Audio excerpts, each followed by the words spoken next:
Hello students, हम current affairs से बनने वाले सभी इम्पोर्टेंट क्वेश्चंस को पढ़ेंगे। चलिए शुरू करते हैं। फर्स्ट क्वेश्चन है, हाल ही में हिरोशिमा दिवस 2025 कब मनाया गया है? इसके ऑप्शन है ए 6 अगस्त, बी 8 अगस्त, सी 4 अगस्त या डी 2 अगस्त। इसका ऑप्शन नंबर ए सही है, 6 अगस्त। 6 अगस्त को जो है हर साल हिरोशिमा दिवस मनाया जाता है। यह दिवस 6 अगस्त को इसलिए मनाया जाता है क्योंकि 6 अगस्त 1945 को अमेरिका ने हिरोशिमा, जो कि जापान का एक शहर है, यहाँ पर जो है लिटिल बॉय नामक एक परमाणु बम को गिराया था। इस लिटिल बॉय परमाणु बम के हिरोशिमा पर गिरने के कारण एक भारी तबाही मची थी, जिसमें 1.5 लाख से अधिक लोगों की मृत्यु हो गई थी। इसीलिए प्रतिवर्ष यह दिन शांति, अहिंसा और परमाणु निरस्त्रीकरण के महत्व को भी याद दिलाता है। वहीं 9 अगस्त 1945 को जो है अमेरिका ने जापान के ही दूसरे शहर, जिसका नाम नागासाकी था, यहाँ पर भी परमाणु बम गिराए थे और यहाँ भी एक भारी तबाही मची थी।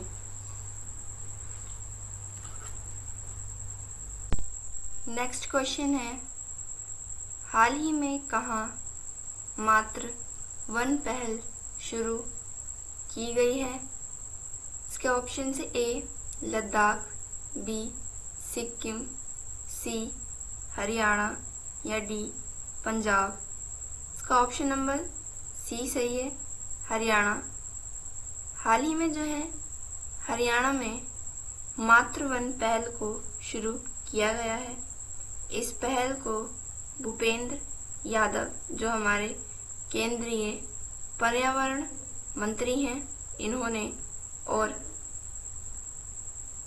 केंद्रीय आवासीय एवं शहरी मंत्री श्री मनोहर लाल खट्टर जी ने मिलकर किया है। मातृवन पहल को शुरू करने का उद्देश्य है कि यह पहल भारत सरकार की मुहिम, जिसका नाम है एक पेड़ माँ के नाम, इस कार्यक्रम का ही हिस्सा है। इसका उद्देश्य पारिस्थितिक संरक्षण और सामुदायिक भागीदारी को बढ़ावा देना है।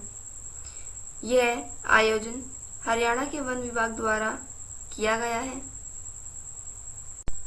नेक्स्ट क्वेश्चन है, हाल ही में किस देश ने स्थिर कॉइन या स्टेबल कॉइन को नियंत्रित करने के लिए नया कानून लागू किया है?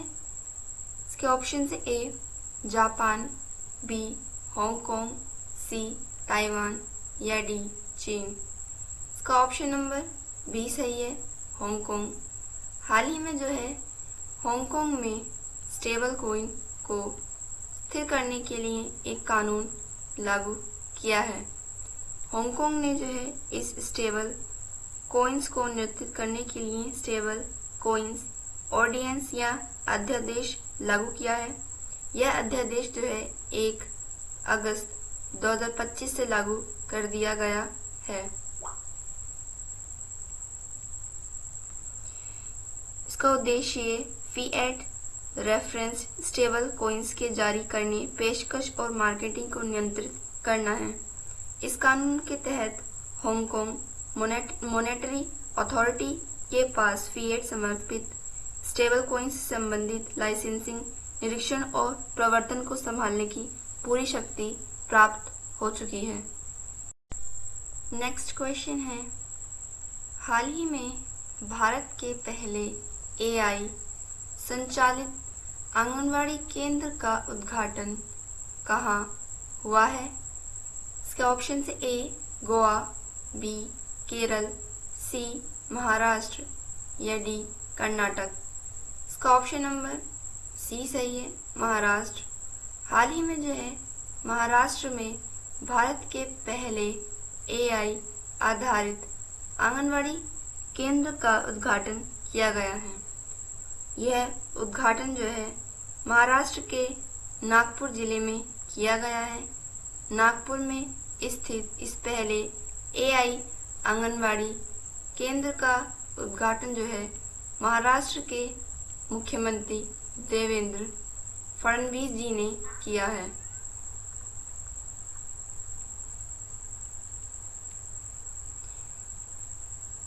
इस पहले AI आर्टिफिशियल आधारित संचालित आंगनबाड़ी को उद्घाटित करने का उद्देश्य है कि यह ग्रामीण क्षेत्रों में बच्चों को आधुनिक डिजिटल शिक्षा प्रदान करने का लक्ष्य बनाया गया है। यह प्रोजेक्ट जो है यह पायलट प्रोजेक्ट मिशन बाल भरारी के अंतर्गत शुरू किया गया है। नेक्स्ट क्वेश्चन है, हाल ही में किस देश में 600 साल बाद क्राशिनिकोव ज्वालामुखी फटा है? इसके ऑप्शन है A फ्रांस, B रूस, C जापान या D इंडोनेशिया। इसका ऑप्शन नंबर B सही है, रूस।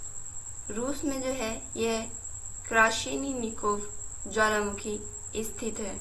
यह ज्वालामुखी रूस के कामचटका द्वीप पर स्थित ज्वालामुखी है और इस ज्वालामुखी में जो है लगभग 600 साल बाद जो है इस ज्वालामुखी में पहली बार फटा है। इससे पहले ये ज्वालामुखी जो था 1550 के दशक में फटा था और अब 600 साल बाद 2025 में यह ज्वालामुखी फटा है। इसका मुख्य कारण हाल ही में आए भूकंपीय झटकों का बताया जा रहा है। यह विस्फोट जो है 3 अगस्त को हुआ।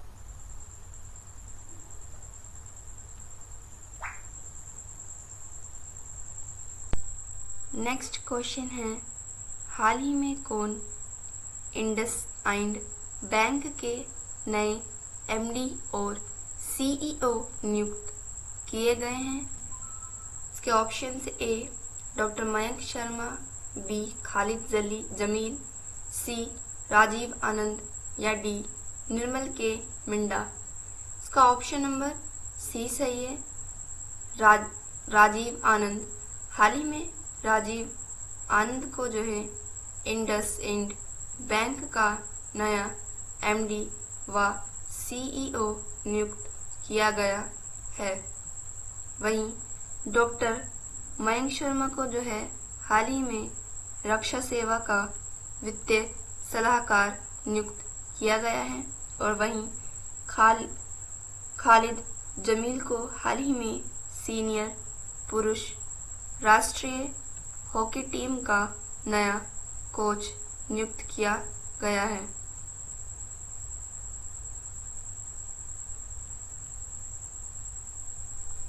निर्मल के मिंडा को जो है हाल ही में एसोचैम का उपाध्यक्ष नियुक्त किया गया है। नेक्स्ट क्वेश्चन है, हाल ही में देश में पहली बार दैनिक UPI आधारित कितने मिलियन के पार हो गया है? इसके ऑप्शन है A 700 million, B 900 million, C 800 million या D 600 मिलियन। इसका ऑप्शन नंबर A सही है, 700 मिलियन। हाल ही में जो है पहली बार UPI यूनिफाइड पेमेंट इंटरफेस ने दैनिक लेन देन के आधार पर पहली बार 70 बिलियन से अधिक का लेन देन किया है।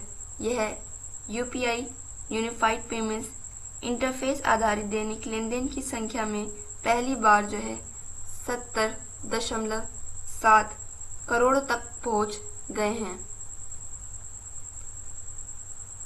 UPI के इस आधारित लेन देन का पुष्टिकरण जो है भारतीय राष्ट्रीय भुगतान नियम के लेटेस्ट आंकड़ों के आधार पर किया गया है। नेक्स्ट क्वेश्चन है, हाल ही में किसे ऑस्ट्रेलियाई पर्यटन अभियान का ब्रांड एम्बेसडर नियुक्त किया गया है? इसके ऑप्शन से A Alia Bhatt, B Deepika Padukone, C सारा तेंदुलकर या D करीना कपूर। इसका ऑप्शन नंबर सी सही है, सारा तेंदुलकर। हाल ही में जो है सारा तेंदुलकर को ऑस्ट्रेलियाई पर्यटन का ब्रांड एम्बेसडर नियुक्त किया गया है। उन्हें ऑस्ट्रेलियाई सरकार ने अपने वैश्विक पर्यटन अभियान कम एंड से जीडे के अंतर्गत, यानी कि इस अभियान का नाम जो है कम एंड सी जीडे है। इस अभियान के अंतर्गत जो है सारा तेंदुलकर को ऑस्ट्रेलिया का पर्यटन ब्रांड एम्बेसडर नियुक्त किया गया है। यह नियुक्ति 2 साल के अभियान का हिस्सा है, जिसका उद्देश्य अंतर्राष्ट्रीय यात्रियों को ऑस्ट्रेलिया में छुट्टियां बिताने के लिए आकर्षित करना है। यह अभियान लगभग $103 मिलियन का है, जिसमें सारा तेंदुलकर अपने भारतीय हिस्से का नेतृत्व करेंगी और उनका लक्ष्य भारतीय लोगों को ऑस्ट्रेलिया की विविध और आकर्षक पर्यटन पेशकशों के लिए प्रेरित करना है। नेक्स्ट क्वेश्चन है, हाल ही में कौन दुनिया का 5वां सबसे बड़ा विमानन बाजार बना है? इसके ऑप्शन है ए यूके, बी स्पेन, सी भारत या डी अमेरिका। इसका ऑप्शन नंबर सी सही है, भारत। हमारा देश भारत हाल ही में 5वां सबसे बड़ा विमानन देश बना है।